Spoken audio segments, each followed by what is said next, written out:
कहानी आपको कठिन परिस्थितियों में धैर्य का महत्व सिखाएगी। धैर्यवान किसान। एक समय की बात है, एक किसान था जिसके पास एक घोड़ा था। वह अपने इस घोड़े से बहुत प्यार करता था। उसे अपने घोड़े पर बहुत गर्व था, जो किसान की कमाई का जरिया भी था। अपनी इस कमाई से किसान अपने परिवार का पेट भरता था। लेकिन एक दिन वह घोड़ा भाग गया। उसके भागने के बाद समाज के लोग और उस किसान के पड़ोसी उसके पास आकर उससे कहने लगे, हे भगवान, तुम्हारा घोड़ा जिस पर तुम्हें बहुत घमंड था वह तो भाग गया। उसको सांत्वना देने लगे कि उसके साथ बहुत बुरा हुआ। लेकिन किसान ने उसका जवाब बहुत ही सहजता से देते हुए कहा, हाँ, बहुत बुरा हुआ। फिर अगले दिन घोड़ा वापस आ गया।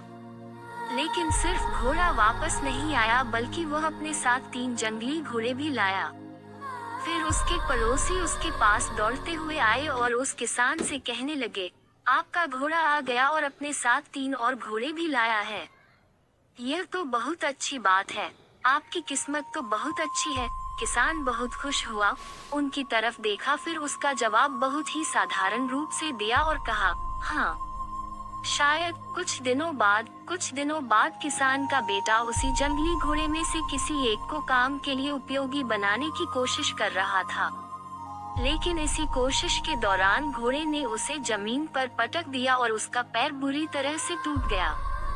उसके पड़ोसी उससे कहने लगे, उस पागल घोड़े ने देखो तुम्हारे बेटे के साथ क्या किया, उसका पैर तोड़ दिया। यह तो बहुत बुरा हुआ। किसान दुखी हुआ और फिर से उसी तरह जवाब दिया और कहा, हाँ, शायद मेरे बेटे के साथ गलत हुआ। अगले दिन सेना के कुछ जवान उस किसान के घर आते हैं, जो जंग छिड़ने के कारण नए जवानों की भर्ती कर रहे होते हैं। उसमें से एक जवान ने किसान के बेटे को देखा और बोला, इसका तो पैर टूटा हुआ है, हम इसे सेना में भर्ती नहीं कर सकते। और वे जवान गांव के सभी लड़कों को लेकर अपने साथ चले गए। यह जानकर उसके पड़ोसी और बाकी गांव वाले उसके पास आए और बोलने लगे, तुम्हारे बेटे को तो जवान जंग के लिए नहीं ले गए, तुम्हारी किस्मत तो बहुत ही अच्छी है। इस आखिरी बार भी किसान ने फिर से बड़ी सहजता से कहा, हाँ। शायद कहानी की प्रेरक बातें। इस कहानी से हमें यह प्रेरणा मिलती है कि हमारे लिए चीजों को नकारात्मक ढंग से सोचने में जरा भी समय नहीं लगता है। जब भी कुछ हमारे अनुकूल नहीं होता तो हम उसे बुरा ही समझते। लेकिन सच बात तो यह है कि कोई नहीं जानता कि जो साथ घटा है वह बुरा है या अच्छा। इस कहानी में भी किसान के भावों में परिवर्तन परिस्थितियों के कारण होता है। बुरी परिस्थितियों में वह नकारात्मक हो जाता है और अच्छी परिस्थितियों में वह सकारात्मक। इन नकारात्मक और सकारात्मक परिस्थितियों के बीच के समय में धैर्य रखना बहुत जरूरी होता है।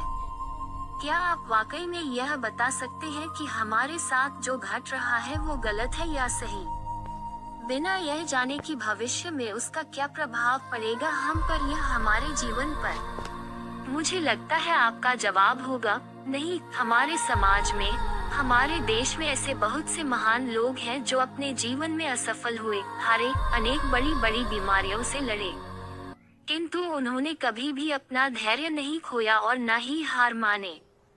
यही आगे चलकर बड़े प्रसिद्ध हुए, सफलता के मुकाम पर पहुँचे और महान बने। हमारे बड़े बुजुर्ग सही ही कह गए हैं कि जो होता है अच्छे के लिए ही होता है। यह छोटी सी लाइन हमें बहुत कुछ सिखा जाती है और ये बात हमें कभी नहीं भूलनी चाहिए। हमेशा कोशिश करते हो, जीवन के पथ पर निरंतर आगे बढ़ते चलो। आपको बस यह करना है, 1, किसी बात को लेकर ज्यादा परेशान नहीं होना है। 2, अपने आप को शांत रखना है। 3, अपने काम से काम रखना है। 4,